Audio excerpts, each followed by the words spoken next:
Assalamualaikum warahmatullahi wabarakatuh. Kembali lagi di channel Suketireng. Di kesempatan kali ini saya akan melanjutkan cerita yang berjudul Kemuning, wanita yang melahirkan dari punggung. Cerita ini ditulis oleh akun Facebook bernama Maira Syakila.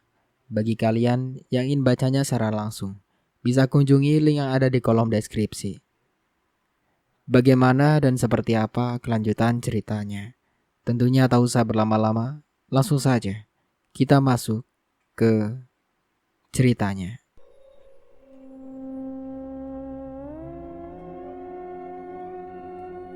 Gigi dan perasaanku begitu ngilu mendengar teriakan dan sesuatu yang begitu rangu di telinga.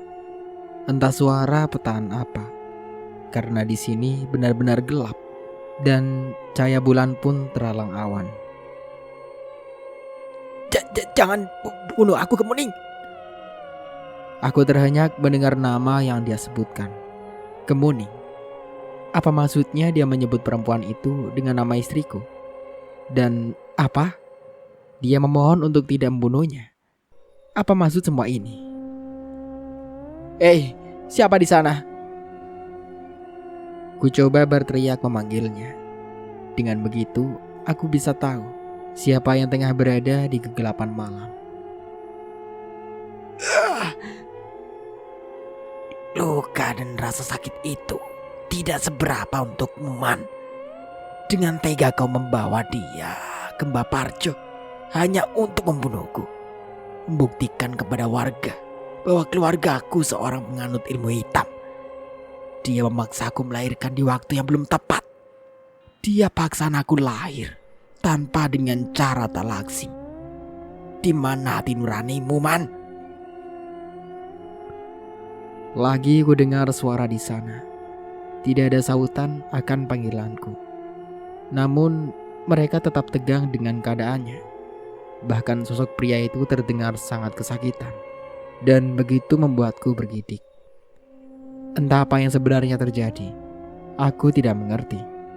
Bahkan aku tidak tahu ini di mana dan kenapa semua gelap tanpa cahaya yang dapat menerangi penglihatanku. Ning, kamu kah itu? Seruku. Tolong katakan apa yang sebenarnya terjadi. Benarkah kamu Ning istriku? Tengguku meremang kala suara cekikikan terdengar begitu nyaring. Jangan bunuh aku, Ning. Tolong ampuni aku. Lagi suara berat terdengar. Ia tengah merintih dan memohon untuk mendapatkan kemaafan. Aku yang hanya mendengar tanpa bisa melihat, hanya meraup wajah dengan kasar. Tidak, kau sudah dengan kejam membunuhku. Kau santet aku dengan cara kejam dan keji. Bagaimana jika kau merasakan sesuatu itu terjadi denganmu? Tidak, jangan lakukan apapun pada aku, Ning. Teriakan semakin memekakan telinga. Terdengar dia merintih, seakan merasakan kesakitan yang luar biasa. Apa yang kau lakukan, Ning? Tanyanya dengan suara tangisan yang begitu pilu. Jangan lakukan ini, Ning. Kau harus merasakan sakit dan pedihnya kala tubuhmu disayat tanpa menggunakan apapun. Dengan paksa kau merobek tubuhku. Aku semakin kelimpungan. Apa maksud ini semua aku tak bisa menebak. Tolong jelaskan apa yang terjadi. Jangan membuat saya bingung dengan ini semua. Maaf dan penyesalanmu tidak berguna, Risman. Nyawa harus kau bayar nyawa. Kematian harus kau bayar dengan kematian. Dan rasa sakit harus kau bayar dengan itu juga. Tak ku dengar lagi suara setelah sosok perempuan itu berkata dengan begitu parau dan beratnya. Keheningan semakin aku rasa di dalam pekatnya malam. Aku mencari sesuatu dan terus berjalan menyusuri jalanan gelap. Bruk. Sesuatu terjatuh di hadapanku. Entah apa sehingga jatuh tepat di depanku. Kulangkahkan kaki namun ada sesuatu di depan sana. Kusentuh sesuatu yang menghalangi jalan. Namun tubuhku seketika kaku dan gemetar karena sebuah tangan tepat berada di genggamanku. Peluh dan keringat membasahi wajahku. Tanganku bergetar merasakan sesuatu yang tak bisa kuartikan. Aku menyapu kegelapan, menatap awan yang mulai mereka mengeluarkan bulan dari genggamannya. Cahaya rembulan sedikit demi sedikit mulai terlihat. Terang remang mulai dapat aku rasakan. Kulihat pohon dan rumput juga semak begitu tebal. Di mana aku? Pikiranku terus bertanya melihat pohon-pohon rindang di depan mata. Namun pandanganku kembali tertuju pada sosok yang kulihat. Meski remang karena minim cahaya, namun dapat dengan jelas jika dia sosok pria dalam keadaan terkulai. Aku terhenyak dan mengundurkan tubuhku menjauhinya. Hatiku merasakan keanehan yang terjadi bagaikan mimpi. Plak! Kupukul wajahku namun tidak merasakan apapun. Berarti aku tengah bermimpi. Tapi tadi aku sedang duduk di teras dan mendengar suara perempuan. Aku tidak tertidur. Bahkan dengan jelas tadi aku dalam keadaan sadar. Nak Danu? Nak? Aku mengerjap. Seseorang memanggilku. Kulihat bapak tengah berdiri menatapku. Lalu berkata, Kenapa tidur di sini? Ini sudah larut. ujarnya. Aku mengedarkan pandangan. Rupanya aku tertidur setelah melihat keindahan langit di atas sana. Namun aku tak mengerti dengan apa yang kulihat baru saja. Maaf pak, Danu kelelahan. Ya sudah. Apa kamu tidak pulang ke rumah Murni? Aku melengos, enggan membahas masalah Murni saat ini. Nak? Enggak pak, saya tidur di sini. Saya tidak bisa terus memaksakan. Karena jika terus saya paksakan, hanya menambah rasa bersalah dalam diri saya. Ya sudah. Bapak juga tidak bisa memaksa kamu. Tapi besok kamu harus temui Murni. Jika tidak, dia akan marah dan membuat masalah. Baik pak. Aku pun masuk diiringi bapak. Aku tidak mungkin mengatakan padanya jika semalam aku kembali melakukan tanpa sadar. Bukan kehendakku sendiri. Dan ada yang aneh dengan semua ini. Nah, aku berbalik, menatap bapak yang seakan hendak bertanya sesuatu. Jangan terlalu banyak pikiran. Bapak tahu ini berat. Tapi kamu harus terus berusaha tegar demi Rania. Lirinya, dan berlalu sambil menepuk pundakku. Aku pun melenggang memasuki kamar dan segera melanjutkan tidurku yang sempat tertunda. Apa yang terjadi pak? Kenapa ramai menuju lembah? Ada yang meninggal pak. Tepat di sisi lembah hutan huni. Samar suara riuh terdengar sampai ke dalam kamar. Aku yang tertidur pulas pun merasa terganggu. Hingga akhirnya mataku terbuka dan melihat suasana di luar sudah terang. Sudah siang, gumamku, lalu menyibak gorden. Dan terlihat warga juga tetangga rumah tengah ramai di depan sana. Membuat aku merasa penasaran. Ada apakah pagi sekali sudah ramai dan berkumpul? Ada apa ini? Kok pagi-pagi sudah ramai sekali? Tanyaku menyapa para tetangga di depan sana. Itu pak, ada mayat di sisi lembah. Ujarnya. Mayat? Mayat siapa pak? Mayat Pak Haris, Pak Danu. Pak Haris? Iya, warga desa Huni.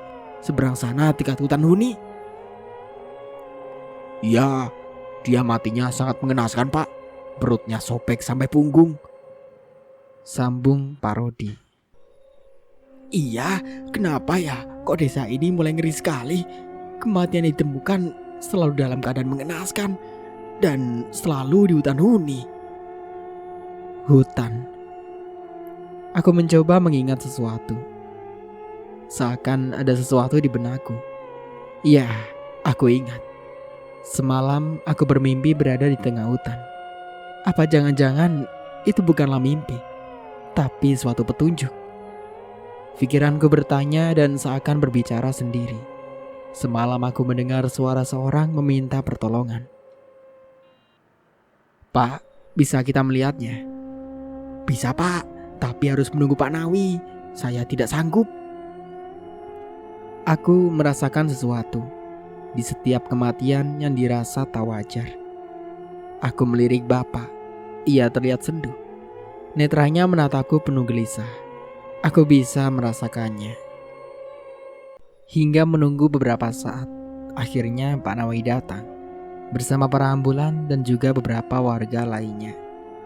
Bahkan ada juga warga desa sebelah ikut serta. Terlihat sosok perempuan yang dipeluk oleh seorang pria, yang kupikir dia adalah keluarga yang merasa kehilangan Pak Aris. Pak, mari kita ke hutan. Ini keluarga Pak Arisman sudah datang, hendak melihat jasadnya. Aku mematung mendengar nama yang disebutkan Pak Nawi. Arisman. Nama yang semalam disebut oleh sosok perempuan yang bersuara berat. Aku semakin dibuat pening. Mimpi semalam dan kejadian pagi ini membuatku tak mampu berkata-kata. Kami tersentak mendengar suara yang guntur begitu kencang. Angin berembus membuat dedaunan dan debu berterbangan, membuat pandangan kami teralang. Lah, ada apa ini? Kenapa tiba-tiba angin dan guntur datang? Ujar Pak Komar sambil berpegangan pada Bapak. Aduh, ada apa ini Pak? Kenapa anginnya kencang sekali? Ibu berusaha melindungi Riana. Cuaca pagi yang cerah berubah muram. Kami semua syok dengan keadaan yang tiba-tiba berubah. Rintik hujan mulai turun, membasahi tanah dan daun-daun. Pak, ada apa ini? Suara ibu mertua keduaku terlihat panik, dengan Murni yang terus berpegangan padanya. Mas, Murni dengan cepat meraih tanganku dan memelukku. Angin dan guntur semakin kencang, membuat kami kelimpungan. Sepertinya desa ini sedang mengalami guncangan, ujar Pak Nawi. Guncangan apa Pak?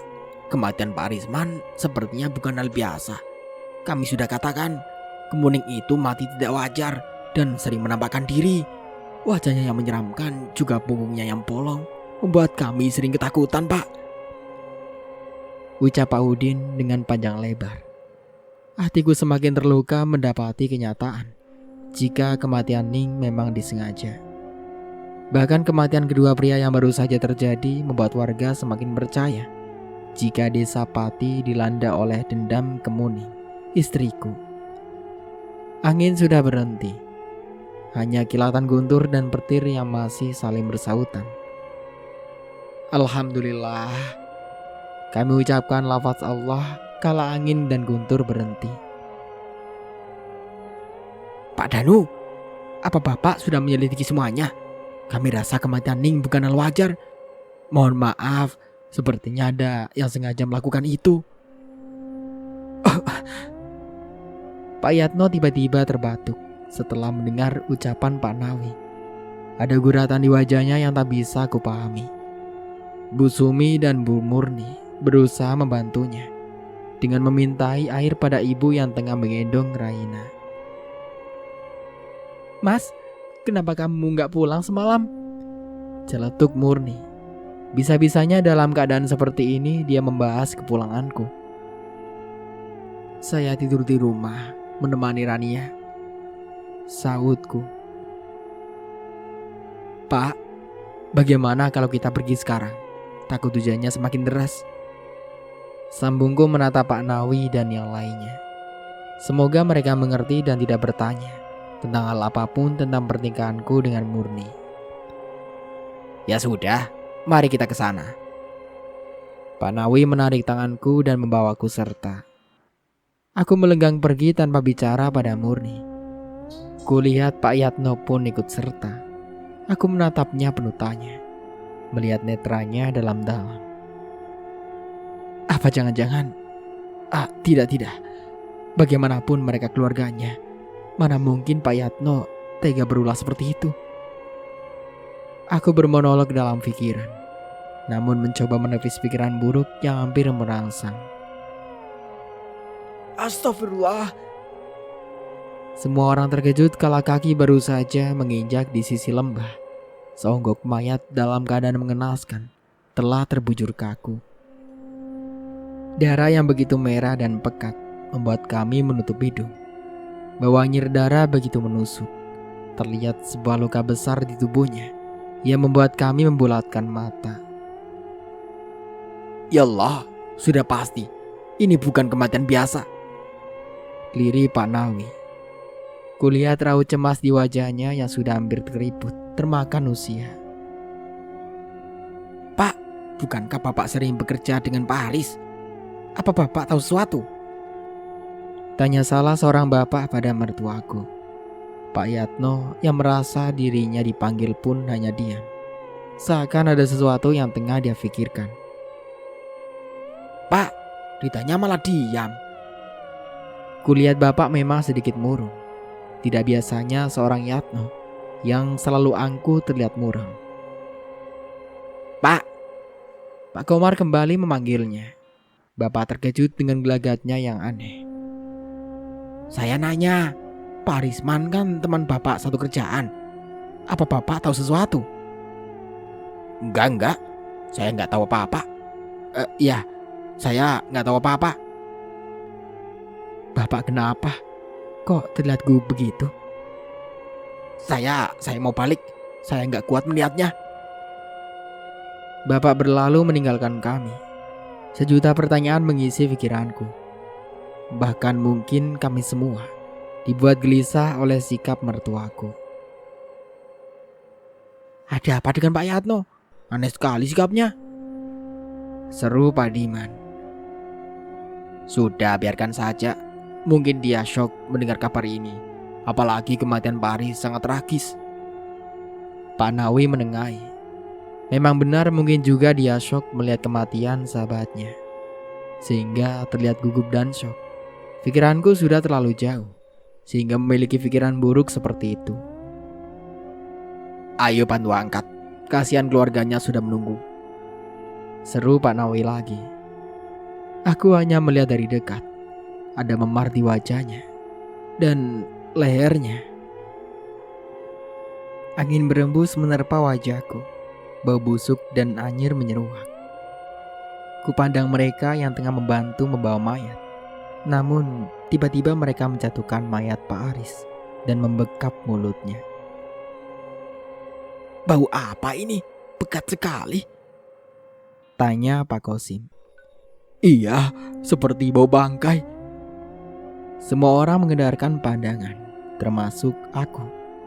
Namun, lagi dan lagi, pandanganku menangkap sesuatu di balik pohon besar. Ning, batinku. Ya, aku melihat sosok Ning tengah menatap kami semua. Wajahnya sendu dan sayu. Tertata jelas pucat wajahnya yang membingkai. Tidak ada kehidupan di sana. Namun, kulihat kemarahan di sorot matanya. Kulihat seonggok mayat dengan kembali memandangnya. Hanya sisa 2 orang yang masih hidup dengan tenang. Satu persatu dari mereka akan mati. Dan akan lebih pedih dari apa yang kulalami. Suara berat dan samar terdengar berat di telingaku. Kupandang ini dengan wajah sendu. Netranya menjatuhkan titik bulir-bulir benih. Aku dapat melihatnya dari jarak tak terlalu jauh. Pak Danu? Aku tersentak oleh suara bariton Pak Nawi. Aku terlalu larut menatap istriku. Hingga tak sadar jika semua orang sudah beranjak meninggalkan hutan. Iya Pak, maaf. Kulirik kembali sosok Ning. Namun dia sudah tidak ada di tempatnya. Hanya aroma bunga melati yang tercium di indera penciumanku. Yang ku tahu sebuah arti jika sosok Ning memang ada di sekelilingku. Tunjukkan siapa yang tega menyakitimu, sayang. Liriku. Lalu melanjutkan langkah mengejar warga yang sudah berjalan dahulu. Tanpa diduga, netraku sudah membendung anak sungai. Perih dan sakit itu yang ada di hatiku. Sesak di dada kian mendera. Mengingat jika kematian istriku disebabkan oleh seseorang. Bahkan dengan tega dia membunuh istriku dengan cara tak wajar. Jika dikatakan dia menggunakan ilmu hitam dan menyantet istriku. Pikiranku tertuju dengan prasangka buruk. Aku akan menanyakan ini dan akan segera mengungkapnya. Sesampainya di rumah, aku tak pulang ke rumah ibu, melainkan ke rumah Murni. Kulihat Murni tengah berdiri menungguku. Meski aku benci dengannya, namun harus bisa menerima kenyataan jika sekarang dia sudah menjadi istriku. Mas, sudah pulang? Sapanya sambil mengambil tanganku dan dicium olehnya. Bagaimana? Apa ada petunjuk soal kematian Pak Aris? Tanyanya. Tidak ada. Sama seperti kematian Pak Fian. Dia mati karena dendam seorang. Aku mencoba menarik perhatiannya. Ingin melihat reaksi yang dia berikan. Karena dendam seorang? Siapa?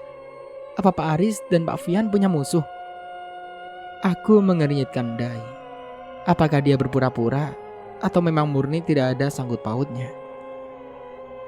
Sudah, saya ingin istirahat.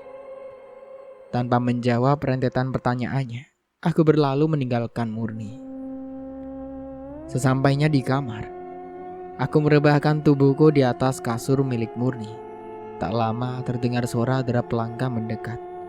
Dan terlihat Murni membawakan nampan berisikan makanan. Mas, harus makan dulu. Murni sengaja masak khusus buat kamu. Kalau tidak enak katakan saja ya mas, karena Murni masih belajar. Ucapnya sambil menaruh nampan di atas nakas. Kau campurkan apa di makanan itu, Mur? Tanyaku yang mendapat tatapan tajam dari Murni. Maksudnya mas? Tidak usah berpura-pura, saya tahu. Kamu selalu memberikan saya obat di dalam minuman yang saya minum. Sekarang, apa kamu juga memberikan obat itu untuk saya makan? Kulihat Murni terdiam. Ia mematung dengan wajah pucat dan gemetar. Benar bukan? Kau memberikan saya sesuatu? Mas, maafkan Murni. Aku gak sengaja melakukan itu. Aku gak bermaksud membuat kamu seperti ini, mas. Lalu, apa maksud kamu? Menaruh obat di minuman saya? Maafkan Murni, mas. Tapi Murni hanya sekali itu aja. Dan makanan ini, minuman ini memang gak ada obatnya. Bohong Murni. Malam di mana saya tidur di sini pun, kamu memberikan saya obat bukan? Sampai saya menyentuh kamu tanpa sadar. Dan ya, apa kamu pula yang menyuruh orang buat menyantet istri saya? Murni membulatkan mata. Kepalanya menggeleng berusaha menyangkal apa yang aku katakan. Kamu menuduh aku, mas. Sejahat itu pemikiran kamu. Iya, aku tahu aku salah. Karena pernah menjebak kamu dan memberikan obat di minuman kamu. Tapi itu pun hanya sekali, mas. Dan harus kamu tahu, aku tidak sejahat itu sampai menyantet Mbak Ning. Aku tahu aku benci dia karena aku mencintai kamu, mas. Tapi aku tidak sekejam itu. Tubuh Murni melorot ke lantai. Baunya bergetar. Entah dia berbohong atau tidak, aku tidak tahu. Namun pengakuannya membuat aku semakin benci. Tapi melihatnya menangis karena ucapanku, aku sedikit tak tega. Hingga akhirnya aku mencoba menenangkan dia. Aku memang jahat, mas. Aku selalu memfitnah Mbak Ning. Tapi aku gak sejahat yang kamu katakan, mas. Aku masih punya hati. Meski aku terus menunggu kamu sampai kapanpun. Saya tidak bermaksud. Aku paham, mas. Aku mengerti. Aku tahu aku banyak salah, sehingga sulit untuk kamu dan semua orang percaya sama aku. Entah aku harus percaya atau tidak, Tapi melihat Murni seperti ini, rasanya ia tak mungkin berbohong. Ku sentuh pundaknya, mencoba sedikit menenangkan perasaannya yang sudah merasa tersinggung oleh kata-kataku. Maafkan saya. Kamu tidak perlu minta maaf, Mas. Aku yang salah. Aku salah sudah menaruh perasaan kepada suami kakakku. Murni mengusap wajahnya dengan kasar. Ada gurat kekecewaan di sana. Hatiku merasa tak enak. Karena ucapanku dia merasa tersinggung. Sepertinya memang ia tidak ada sangkut pautnya dengan kematian ini. Meski dia bersikap keras dan menyebalkan. Tapi dia tidak sejahat itu. Hanya saja ia selalu mengeluarkan kata-kata yang selalu dianggapnya benar. Tanpa ia berpikir jika kata-katanya akan menyakiti perasaan orang lain. Namun melihatnya seperti tadi, aku rasa dia memang tidak tahu apa-apa. Kulihat nampan berisi sarapan dengan teh yang sudah Murni sediakan. Aku memang merasa lapar, jadi ku ambil dan segera ku makan. Ku sendok nasi ke atas sendok dan mencoba masukkannya ke dalam mulut. Kukunyah dengan pelan, mencoba merasakan masakan Murni yang dia kata belajar demi memberikan aku makan dari masakannya. Lumayan, tidak terlalu buruk. Gumamku dengan mulut penuh dengan nasi, sampai akhirnya tak tersisa. Dan kulanjutkan dengan teh yang kuminum hingga tandas. Kusimpan piring dan gelas di atas nakas, lalu berucap, Alhamdulillah. Namun pandanganku bertemu dengan sosok yang tengah berdiri di ambang pintu. Sudut pandang trailer. Bapak, saya mendengar semua pembicaraan kamu dan Murni. Jangan sekali kamu menuduh keluargaku, karena pada kenyataannya merekalah yang menggunakan santet. Ucap Yatno tegas dengan penuh penekanan. Pak, cukup. Mas Danu tidak bermaksud menyinggung. Ini semua salah kita. Kita yang selama ini selalu memfitnah Mbak Ning. Seru Murni memotong langkah Yatno yang hendak meraih Danu dengan kemarahannya.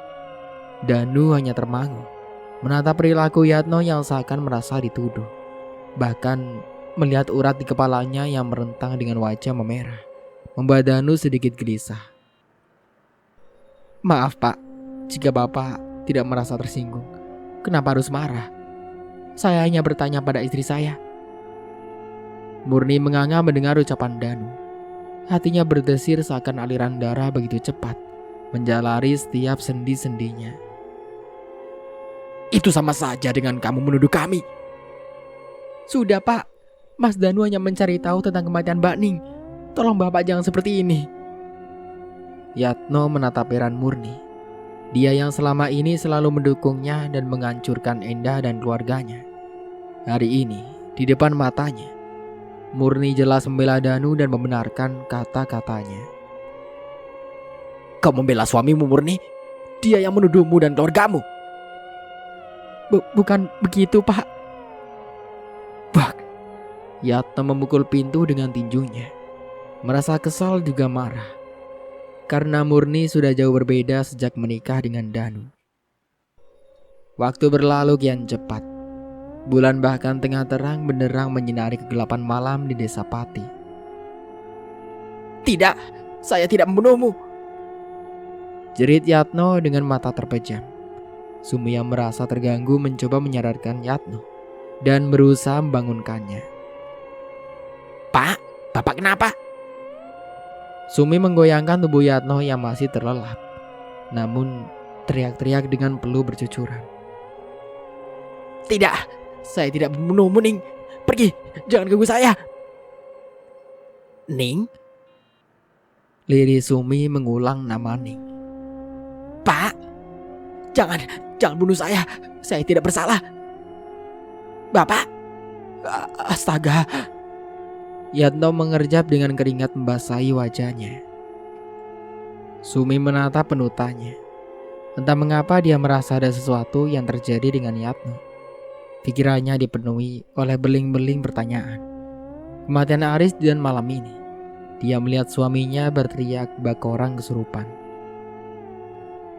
Apa maksud Bapak? Katakan semuanya, Pak. Maksud apa, Bu? Kenapa Bapak berteriak memanggil nama Ning? Bapak tidak. Ambilkan Bapak minum, Bu. Bapak haus. Potong Yatno dengan cepat. Sumi menyodorkan gelas yang berada di atas nakas di sampingnya, lalu menatap Yatno dengan hati was-was. Yatno mengusap wajahnya yang banjir oleh peluh dan keringat. Rasa takut yang masih menyelimutinya. Jelaskan, Pak. Bapak menyembunyikan sesuatu? Tanya Sumi sekali lagi. Enggak, Bu. Bapak hanya mimpi. Mimpi? Kenapa mimpi sampai membuatmu ketakutan, Pak? Brak. Sumi dan Yatno menoleh. Angin berembus menggoyangkan gorden kamar mereka. Yatno merasakan detak jantungnya yang terpompa lebih cepat. Ada bayangan hitam melewati jendela kamarnya, dan segelebat bayangan sosok perempuan menatapnya dengan penuh kebencian. Ya ampun, lupa jika jendelanya belum dikunci.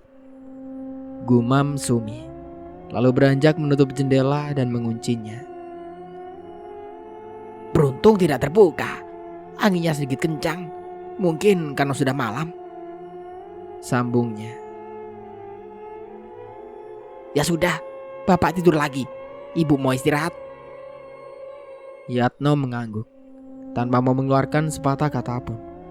Detak jantung masih begitu terdengar jelas, sampai bisa dirasakan detakannya di telapak tangan.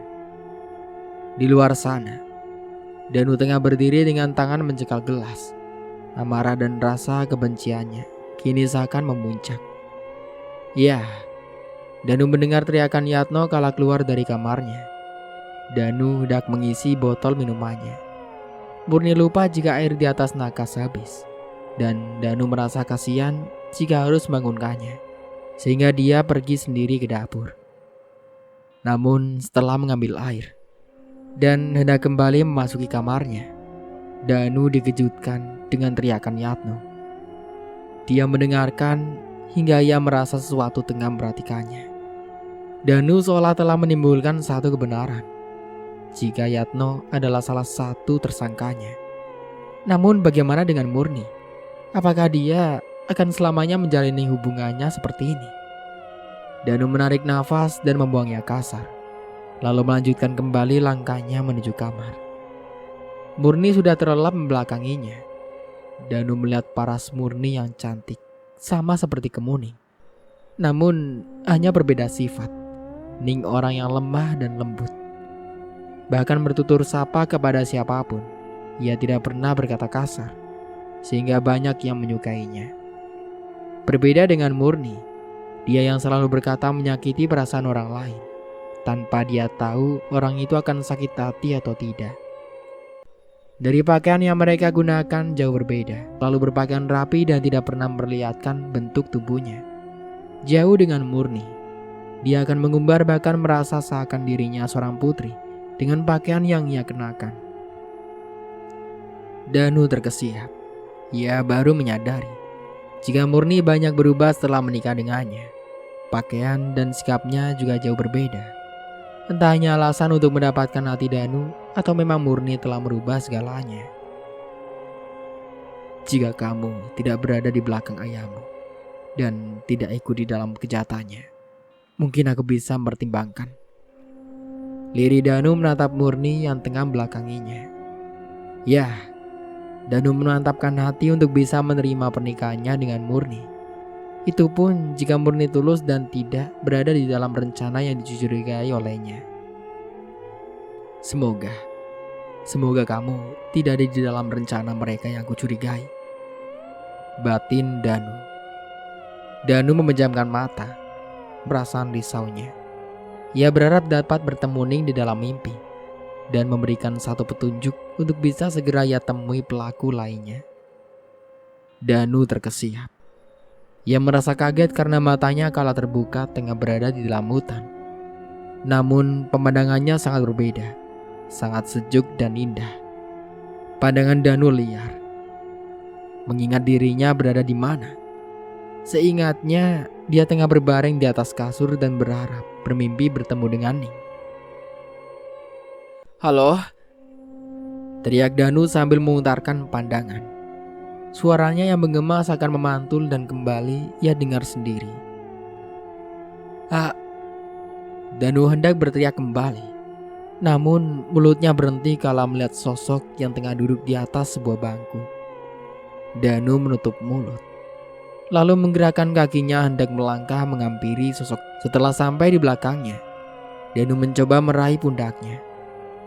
Danu mengulurkan tangan, namun belum sempat tangannya menyentuh sosok itu, berbalik menatapnya. Kamu?" Danu membuka matanya lebar-lebar. Ia memukul pipinya yang terasa perih. Tak lama, dia memeluk sosok itu dan menangis di dalam pelukannya. "Ning, sayang." Lirih Danu memeluk erat tubuh Ning. Iya, Ning berada tepat di hadapannya. Ning tersenyum dan membalas pelukan Danu. "Mas rindu sayang," ucap Danu yang terus menciumi wajah Ning. Ning nampak berseri. Ia sangat cantik dengan balutan kebaya syar'i yang indah. Rambutnya tergerai panjang dengan wajahnya yang cantik. "Mas, jika pilihanmu sudah benar, jagalah sebaik mungkin. Biarkan dia berada di sampingmu. Aku percaya dia bisa menjadi ibu yang baik untuk Rania," ucap Ning dengan menatap Danu di dalam balutan sebuah senyuman manis yang selama ini Danu rindukan. Maafkan kekhilafan Mas." Lirih Danu mencium tangan Kemuning. Kemuning tersenyum dan membalas ciuman Danu di tangannya. Bibirnya mereka dengan sejuta cahaya di wajahnya. "Kamu tidak salah, Mas. Mereka yang salah. Mereka sudah memisahkan kita dan Rania. Datanglah pada sebuah gubuk di dalam hutan. Kamu akan mengetahui semuanya, Mas." Ning menatap Danu dengan penuh kehangatan. Berbeda dengan kabar yang didapat dari warga yang mengatakan jika Ning selalu menghantui mereka dengan rasa takut. Jadi murni?" "Iya, jaga Rania bersama ibu barunya ya. Aku ikhlas dan tidak akan menyakiti orang yang tidak ada sangkut pautnya denganku. Dia memang bersalah, tapi aku memahami sikapnya. Dia akan berubah, Mas. Aku percaya itu. Tapi kamu harus tahu, mereka yang sudah menyakitiku tidak akan bebas dari malapetaka yang sudah aku janjikan." Danu mengerjap. Peluh dan keringat sebesar biji jagung membanjiri wajahnya. Danu memutar pandangan. Deru nafasnya terdengar sangat kelelahan. Ning. Danu memanggil nama Ning dengan raut wajah dan netra berkaca. "Ning, maafkan Mas Ning." Danu terisak sehingga sedikit mengeluarkan suara. Murni yang terlelap akhirnya terbangun, menatap Danu yang tengah menangis dengan wajah tertunduk. Murni pun penasaran. Dengan rasa kantuknya yang masih berat, juga kesadarannya belum sepenuhnya, ia berusaha meraih tangan Danu. "Mas, kamu kenapa?" tanya Murni mengelus pundak Danu. Danu bergeming. Tidak sama sekali menggerakkan tubuhnya ataupun menoleh pada Murni. Bahkan suaranya seakan tertahan. "Mas, ada apa? Kenapa kamu menangis?" ujar Murni. Saya bertemu Ning." Lirih Danu. Mata Murni melebar. Rasa kantuknya seketika menghilang mendengar perkataan Danu. Mbak Ning? Di mana?" Murni memutar kepalanya, menyapu ruangan yang sedikit. Danu mengusap kasar air matanya. Dia beralih menatap Murni. "Di mimpi, saya bermimpi bertemu Ning." Danu menatap Murni, menatap dalam netra hitamnya, mencari sesuatu di sana. Namun, sedalam apa Danu mencari sebuah kebohongan, tidak Danu temukan di mata Murni.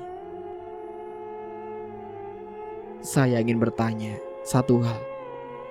Jika kamu memang tidak terlibat dalam hal yang berhubungan dengan kematian Ning, saya akan menerima kamu, juga menerima pernikahan kita. Tapi Danu menjeda ucapannya. Ia menatap Murni cemas.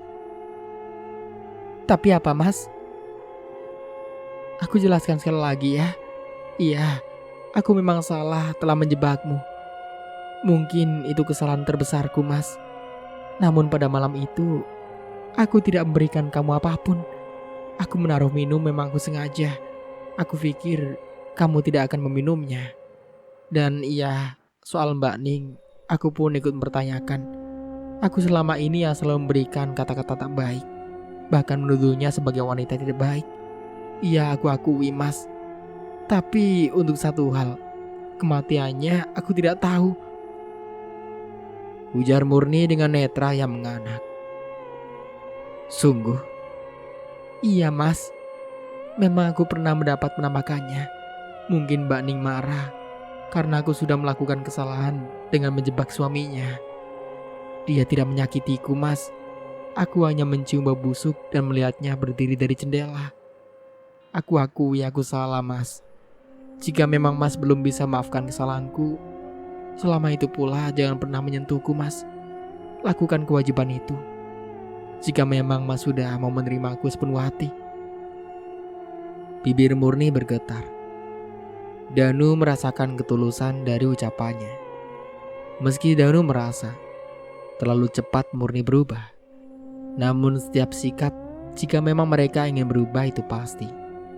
Danu menyentuh pipi Murni. Dia mengelusnya, lalu berkata, belajarlah untuk lebih baik. Jika memang kamu mencintaiku, jadilah istri yang baik. Jangan pernah buat hal yang akan mencelakakan dirimu. Ning merestui pernikahan ini. Dia memintamu untuk merawat Rania.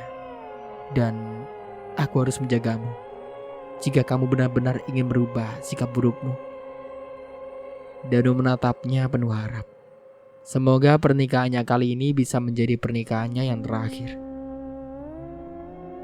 Iya, Mas. Murni akan berusaha. Murni juga mau merawat Rania.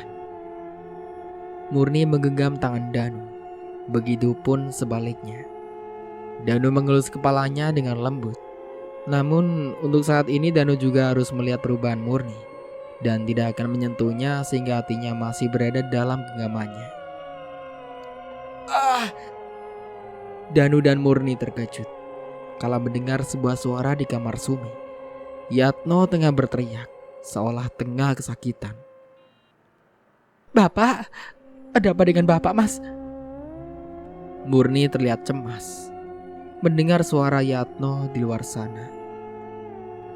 Teriakan Yatno membuat Murni dan Danu segera beranjak dari atas kasur. Keduanya berlarian untuk melihat apa yang terjadi pada Yatno. Murni, Danu. Teriak Sumi memanggil keduanya. Danu dan Murni terkejut melihat Sumi tengah menangis di dalam kamarnya. Ia tengah menatap jendela yang sudah terbuka. Ada apa, Bu? Tanya Murni. Sumi histeris menatap jalan yang sepi di luar sana. Karena suasana sudah berada di dalam tengah malam. Sehingga tidak ada satupun warga yang masih berkeliaran. Bapak lari ke sana, Murni. Dia histeris seperti orang ketakutan melihat ibu. Ujarnya dengan isak tangis yang sedu-sedan. Histeris? Murni dan Danu saling tatap. Danu mengedikan bau seraya menggelengkan kepala. Di luar sana, Yatno tengah lari dengan ketakutan yang semakin kentara. Dia berlari menyusuri jalan setapak menuju hutan kedalaman. Bah, tolong! Teriak Yatno di dalam kegelapan yang tengah menuju gubuk Mbah Giro. Dengan nafasnya yang ngos-ngosan, Yatno meraih gagang pintu rumah Mbah Giro. Ada apa, Yatno? Geram Mbah Giro yang terkejut dengan kedatangan Yatno yang tiba-tiba. Mbah, ada kemuning mengejar saya, Mbah. Hanya segitu keberanianmu, Yatno? Ucap Bagiro dengan matanya yang merah. Maksudnya? Yatno menatap penuh tanya manik Bagiro. Jika berani berbuat, berarti kau mampu menerima akibatnya. Yatno melongo mendengar perkataannya. Ia lupa dengan apa yang dikatakan Bagiro dulu. Jika Kemuning yang dia bunuh dengan cara menyantetnya, tidak sedikit kemungkinan akan bangkit dan menuntut balas. Karena Kemuning tidak akan menerima dan ikhlas dengan paksa nyawanya ia cabut dengan begitu kejam. Ya, Yatno adalah pelaku di balik kematian Kemuning. Dia menggunakan jasa Bagiro untuk menyakiti Ning dengan cara merobek punggungnya dan dengan paksa pula mengeluarkan bayinya. Dengan alih membuat semua warga tahu jika keluarga Kemuning adalah keturunan berilmu hitam. Sehingga Yatno dengan kejam membunuh keponakannya hanya demi sang putri yang begitu mencintai suami kakaknya. Tidak, Ning tidak akan mungkin membunuhku. Lirih Yatno dengan tubuh gemetar. Kau lupa jika setiap kematian yang dialami manusia, jika bukan takdir Tuhan, mereka akan merasa tersakiti. Sehingga akan membuat rasa sakit dan dendam yang membara di hatinya. Bahkan mereka akan bersatu dengan iblis untuk membalas apa yang sudah kita lakukan terhadapnya. Tapi dia tidak tahu jika kita yang sudah membunuhnya, Mbah. Kau salah, Yatno. Dia lebih cerdik dari apa yang kita duga. Dia bisa melakukan apapun untuk menipu setiap manusia. Sambungnya. Yatno menggeleng lemah. Bukan seperti ini yang harusnya terjadi. Harusnya Ning setelah mati tidak perlu menjadi sosok mengerikan yang akan menuntut balas perbuatannya. Yatno mengingat kembali kala Ning tengah tersenyum dengan wajahnya yang cantik, sehingga membuatnya iri karena Danu tidak menyukai Murni putrinya. Sehingga Yatno mengambil keputusan untuk memisahkan Danu dengan caranya, meski dia harus menerima petaka yang tidak akan mudah dihindari olehnya. Yatno, dia akan mengejar kita, dan saya tidak bisa melindungimu lebih jauh. Energi yang dimiliki olehnya sangat negatif.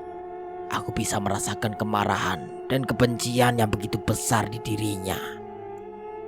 Lirih Bagiro dengan mengesap tembakau di tangannya. Tidak, Mbak harus menolong saya. Mbak yang membunuhnya bukan saya. Jadi Mbak harus membantu saya lepas dari kejaran makhluk itu. Yatno, saya tidak akan melakukan hal bodoh jika tanpa kau minta. Kau yang seharusnya menanggung ini sendiri. Tapi karena egois yang kau miliki, aku harus ikut menanggung semua ini. Jaga bicaramu di sini, atau aku yang bunuhmu. Yatno terhenyak mendengar suara hardikan Bagio. Tubuhnya yang semula tenang terlihat kaku, dengan sorot mata yang tajam dan wajah datar. Bagiro seakan terpancing amarahnya karena mendengar perkataan Yatno yang seolah-olah menyalahkannya. Padahal semua atas ulahnya sendiri. Dia yang menyebabkan arwah Kemuning marah karena dirinya yang menjebak Danu dan membuat kesalahan terhadapnya. Untuk sementara, kecukupkan dulu ceritanya sampai di sini. Sampai jumpa kembali di part berikutnya. Saya Mang Dayun pamit undur diri. Kurang lebihnya mohon maaf. Wassalamualaikum warahmatullahi wabarakatuh.